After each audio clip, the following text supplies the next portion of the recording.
Seorang pria terbangun dan menatap ketakutan melihat kakek aneh di sampingnya. Janggut berantakan dan kuku tajam kakek itu menunjukkan ia sudah sangat lama di sana. Yongqiang panik menekan bel darurat, namun tidak ada jawaban sama sekali. Ia pun terpaksa bangkit dan mencabut selang oksigen untuk segera pergi. Saat menoleh, kakek itu ternyata sudah hilang. Mengira dirinya berhalusinasi, ia berdiri dengan bingung. Tiba-tiba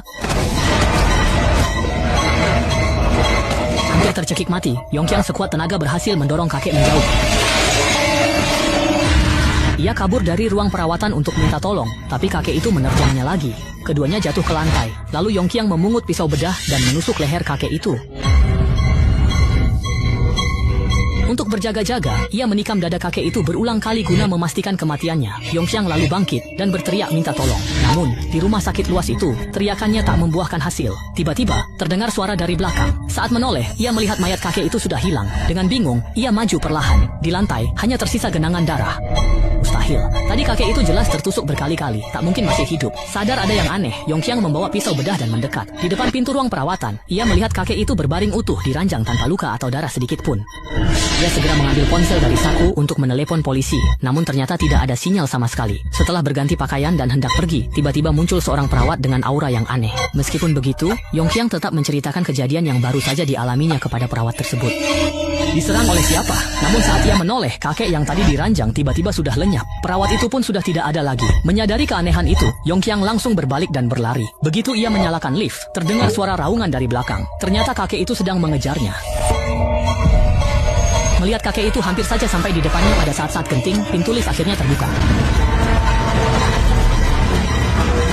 Awalnya ia mengira akan aman setelah masuk ke dalam lift. Namun tak disangka kakek itu tiba-tiba muncul di atas lift. Yongqiang lari keluar dan diam-diam menunggu kemunculan kakek itu. Saat pintu tertutup, ia lega lalu tertidur. Tiba-tiba jeritan membangunkannya. Di luar ia melihat wanita terikat di meja operasi dikelilingi 3 wanita cantik. Kemunculan Yongqiang yang tepat waktu menggagalkan rencana mereka. Salah satu wanita tiba-tiba menyerang sehingga ia tidak sempat bereaksi. Namun Yongqiang yang marah langsung menjatuhkannya ke tanah. Wanita itu kabur, sementara Yongqiang mengurung 2 orang lainnya dengan rak besi lalu melarikan diri.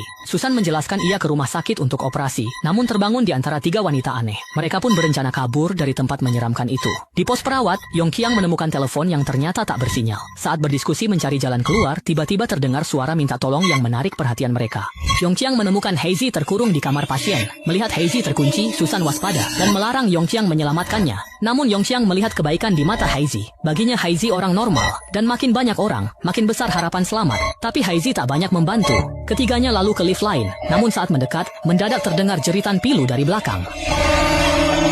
Tampak 3 wanita bertubuh indah sedang menatap mereka dengan tajam. Melihat itu, Susan panik memencet tombol lift, namun lift tak merespons. Saat itu, ketiganya memanjat ke langit-langit dan merayap cepat mendekat.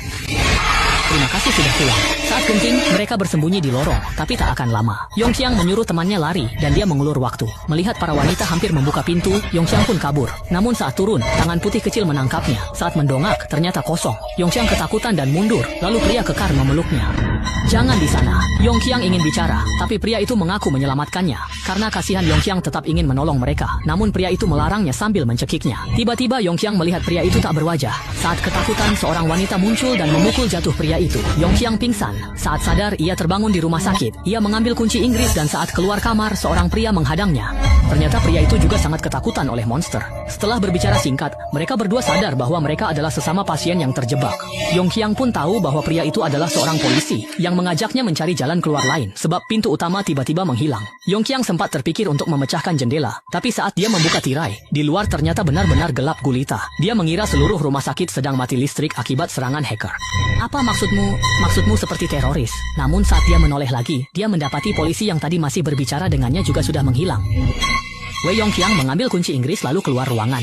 Saat melewati ruang perawatan, ia melihat pria tua di kursi roda. Setelah merasa aman, Yongqiang bercerita bahwa rumah sakit ini aneh dan ponselnya tak ada sinyal. Pria itu menjelaskan ini gedung lama sehingga ia harus ke lantai atas untuk mencari sinyal. Yongqiang pun mendorong kursi roda itu pergi. Namun saat keluar, mereka berpapasan dengan seorang wanita sehingga ia tak sempat berterima kasih.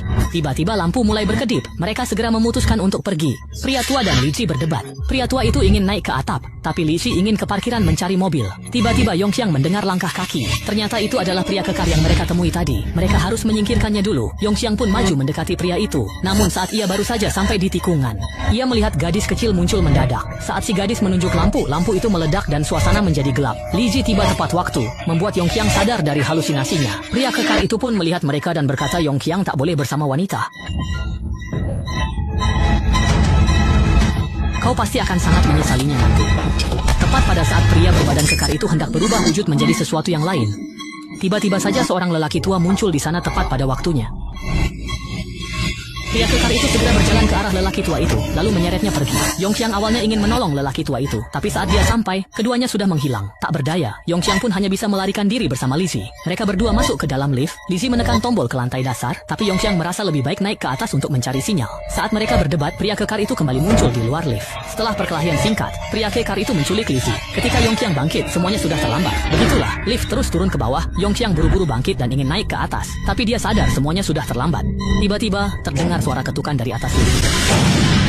Untungnya pintu lift terbuka dan Yongxiang segera lari. Ia bertemu Susan yang menjelaskan ini lantai 1 tanpa pintu keluar. Tiba-tiba lift terbuka lagi. Kepala pria kekar dilempar keluar. Li Ji muncul dari lift. Ternyata ia tidak sesederhana itu. Suara gaduh menarik perhatian mereka. Seorang polisi mencoba memecahkan jendela dengan kursi namun tetap gagal. Jelas sekali, rumah sakit ini memang tidak ingin mereka pergi.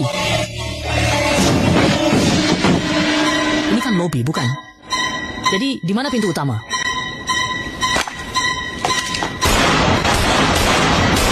Melihat pemandangan aneh di depan mata, polisi pun menunjukkan ekspresi tak percaya, karena dia tahu itu sama sekali bukan kaca anti peluru. Jelas sekali, rumah sakit ini memang tidak ingin mereka pergi. Saat itu Heizi berlari mendekat. Polisi, begitu melihat Heizi, langsung mengangkat pistolnya, karena menurutnya Heizi bukan orang baik. Keduanya pun langsung terlibat adu mulut. Melihat Heizi berani membantah, polisi langsung menembaknya. Malang sekali, Heizi pun tewas ditembak polisi begitu saja.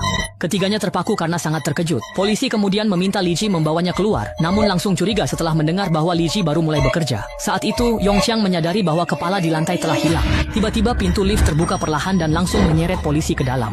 Ketiganya langsung kabur ketakutan. Li Ji bilang, jika ingin keluar mereka hanya bisa ke parkiran bawah tanah menggunakan mobilnya. Yongxiang pun terpaksa mengikuti saran Li Ji. Mereka bertiga menuju lift lain, tempat Yongxiang dikejar pria tua tadi. Untungnya pria itu sudah hilang sehingga mereka bisa turun. Di kamar mayat, Yongxiang menemukan telepon, tapi saat tersambung, sinyalnya langsung terputus.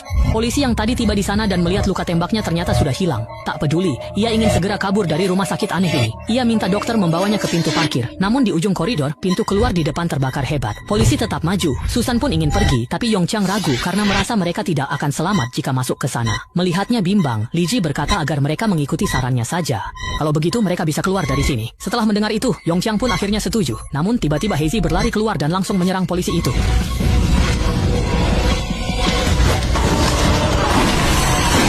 Heizi tewas lagi ditembak polisi. Namun kekuatan misterius tiba-tiba menyeret polisi itu. Saat lift sampai di lantai dasar, mayat Heizi pun menghilang. Li Ji menyarankan ke pintu keluar, tapi Yongxiang menolak dan memilih naik tangga karena merasa bahaya. Tiba-tiba, tangan kecil memegang Yongxiang. Ia sadar, Li Ji ternyata monster. Yongxiang didekap erat hingga tak berkutik. Beruntung, pria tua muncul tepat waktu dan menolongnya melepaskan diri. Si kakek ingin membawa Susan, tapi kekuatan misterius menyeretnya lagi. Saat Yongxiang hendak menolong, si kakek menghentikannya. Yongxiang lalu mengikutinya ke lift. Di atas, si kakek bilang untuk keluar, ia harus ikuti kata hati. Tetap teguh agar bisa keluar.